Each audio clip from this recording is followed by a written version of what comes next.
তো কোটা আন্দোলন নিয়ে যেটা হচ্ছে জানেন, এত ডিপলি রাজনীতি আমি কখনো করিও নি, জানিও না, বুঝিও না। কথা ভেঙে মুখ খুললেন মাশরাফি বিন মুর্তজা। দেশের সংকটময় মুহূর্তে কিছু করতে না পারার ব্যর্থতা স্বীকার করেছেন বাংলাদেশের সাবেক অধিনায়ক। বৈষম্য বিরোধী ছাত্র আন্দোলন যৌক্তিক ছিল বলেও স্বীকার করেন তিনি। আসসালামু আলাইকুম সুপ্রিয় দর্শক বন্ধুরা, অবশেষে আওয়ামী লীগের এই ভয়ঙ্কর রাজনীতি নিয়ে মুখ খুললেন মাশরাফি বিন মুর্তজা। দর্শক বন্ধুরা, তিনি যে একজন সত্যিকারী মানুষের জনপ্রতিনিধি ছিলেন, তবে আওয়ামী লীগ ছিল বাংলাদেশের মানুষের থেকে বিচ্ছিন্ন, সেটা হয়তো তিনি এবার বুঝতে পেরেছেন। দর্শক বন্ধুরা, এবার শেষ পর্যন্ত বেশ কিছু গুরুত্বপূর্ণ কথা বলেছেন এবং সেই সাথে বাংলাদেশের এই সকল পরিস্থিতি নিয়েও তিনি অনেক কিছু গুরুত্বপূর্ণ বিষয় তুলে ধরেছেন। দর্শক বন্ধুরা, চলুন আমরা মাশরাফি বিন মুর্তজার সেই সকল কথাগুলো জেনে নেই। অবশ্যই পুরো ভিডিওটি দেখবেন, তাহলে এই সকল বিষয়গুলো পরিপূর্ণ বুঝতে পারবেন। তো কোটা আন্দোলন নিয়ে যেটা হচ্ছে জানেন, এত ডিপলি রাজনীতি আমি কখনো করিও নি, জানিও না, বুঝিও না। যারা যে কমেন্ট করবে বা করছে, আসলে ওগুলো তো আমার উদ্দেশ্য খুব সিম্পল, যেটা আমি মানুষের জন্য করে শান্তি পাই, কাজ পাই, ততটুকুই করা।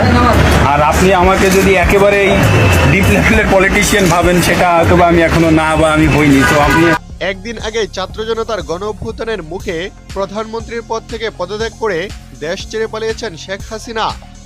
সদ্য বিলুপ্ত হওয়া দ্বাদশ জাতীয় সংসদে আওয়ামী লীগের হয়ে দুইবার নির্বাচিত প্রতিনিধি ছিলেন মাশরাফি মুর্তজা। এতদিন তিনি চুপেই ছিলেন, তবে এবার নীরবতা ভেঙে আজ সংবাদ সম্মেলনের মুখোমুখি হয়ে কোটা সংস্কার আন্দোলন নিয়ে মুখ খুলতে বাধ্য হন তিনি।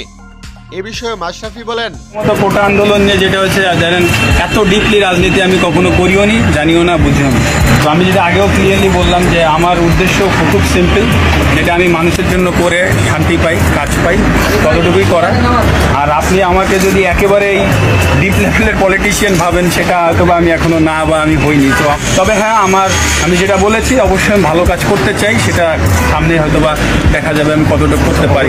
নীরবতা ভেঙে মুখ খুললেন মাশরাফি বিন মুর্তজা। দেশের সংকটময় মুহূর্তে কিছু করতে না পারার ব্যর্থতা স্বীকার করেছেন বাংলাদেশের সাবেক অধিনায়ক।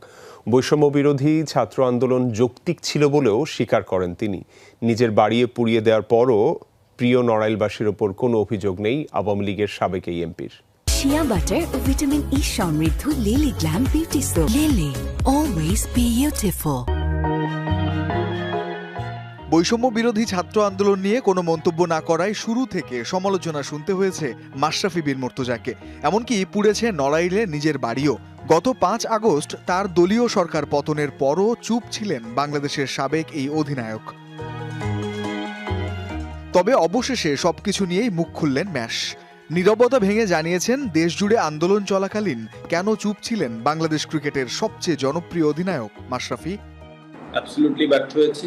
আমার কাছে মনে হচ্ছিল যে কোটা সংস্কার হয়তো বা হবে, কিন্তু তারপরে যে ঘটনাগুলো ঘটতে থাকলো, তখন আসলে এমন একটা পরিস্থিতি হলো যে যখন সবাই চাচ্ছে যে আমি একটি স্ট্যাটাস দিই বা আমি পাশে থাকি, তো তখন আসলে পরিবেশটা এমন জায়গায় গিয়েছে যে আমার কাছে মনে হচ্ছিল যে আমি যদি এখন একটা স্ট্যাটাস দিই, যে কোনো কিছু লিখি, তো সেইটাকে কেন্দ্র করে যদি আরো ম্যাসিভ বা আরো বড় কিছু হয়ে যায়, তা আসলে সেই জিনিসটা সামাল দেওয়ার অ্যাবিলিটি আমার আছে কিনা। রাজনৈতিক শৃঙ্খলের বাইরে গিয়ে ছাত্রদের পাশে দাঁড়ানোর ইচ্ছা থাকলেও তা পারেননি মাশরাফি। তবে আন্দোলনের পক্ষে মেয়ে হুমায়রার মত প্রকাশে কখনো বাধা হননি। তো সে 17 তারিখ থেকে তার ইনস্টাগ্রামে সে অনেক কথা স্টুডেন্টদের পক্ষে লিখে গিয়েছে। তো আমাকে বললো, হ্যাঁ আমি দিচ্ছি, তোমার কোনো প্রবলেম আছে কিনা। তা আমি বলেছি, না আমার কোনো প্রবলেম নাই। এবং আমি ওকে এটাও বলেছিলাম যে তোমার স্কুল থেকে যদি আন্দোলনে যাই, মেক শিওর যে তুমি তাদের সাথে থেকো। সারা বিশ্বে ক্রিকেটার মাশরাফি নামে জনপ্রিয় হলেও নিজের শহর নড়াইলে তিনি কৌশিক। সবসময় চেষ্টা করেছেন এলাকার মানুষের পাশে থাকতে। সবার প্রিয় সেই কৌশিকের বাড়িতে কোন ক্ষোভে ঘটল অগ্নিকাণ্ড?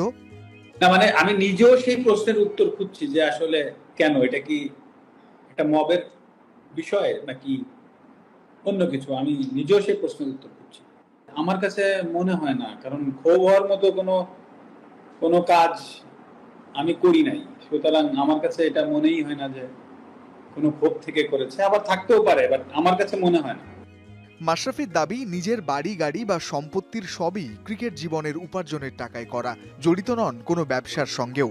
তবে এত কিছুর পরও নড়াইলের মানুষের প্রতি কোনো ক্ষোভ নেই মাশরাফির। তো আসলে আমি নড়াইলের মানুষের বিরুদ্ধে আর বিচার চাইবো না। তো যেটা হয়ে গেছে তো ওটা আমি অ্যাকসেপ্ট করে নিচ্ছি, হয়তো বা আমার কাছে আমি এভাবে অ্যাকসেপ্ট করে নিচ্ছি যে হয়তো বা আমার কোনো ভুল ছিল, আমি কোনো ভুল করেছি, হয়তো বা তার জন্য ওনারা হয়তো বা এসে ওটা করেছে। তো দর্শক বন্ধুরা, আপনারা হয়তো পুরো ভিডিওটি দেখে এবং সেই সাথে এই সকল কথাগুলো শুনে অবশ্যই বুঝতে পেরেছেন মাশরাফি বাংলাদেশের মানুষের জন্য অনেক কিছু করতে চেয়েছিলেন এবং তিনি সত্যিকারের একজন জনপ্রতিনিধি। তবে আওয়ামী লীগ ছিল তার থেকে ভিন্ন, এজন্যই তার এমন পরিস্থিতি হতে হয়েছে।